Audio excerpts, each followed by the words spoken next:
ते करेल, पण प्रचंड भीती वाटत होती. की शूट डायरेक्ट सई तामणकर समोर काय होईल काय नाही. पण सारंग डिरेक्ट करत होता तेव्हा माझ्या सीनसाठी तो होता. इतका शांत, म्हणजे आपण म्हणतो ना की माणसाचा स्वभाव त्याच्या कामात उतरतो. तर मला असं वाटतं ते झालं त्या प्रोजेक्टला. सई मॅमचा पण स्वभाव इतकं छान, इतकं की आम्ही जेव्हा प्रीमियरला गेलो तर माझं नाव सुद्धा लक्षात ठेवलं होतं.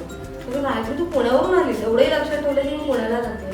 सो मला असं वाटतं की ते जे त्यांनी तिथे कम्फर्टेबल केलं होतं मला, सारंगने असेल सईने असेल, आमचा हार्डली 1-1.5 तासातच तो सीन झाला होता. आणि खूप सगळ्या टीमने वेलकमिंग नेचर ठेवलं होतं की अरे आपण एखाद्या नवीन मुलीसोबत काम करताना काही सेटवर असताना की अरे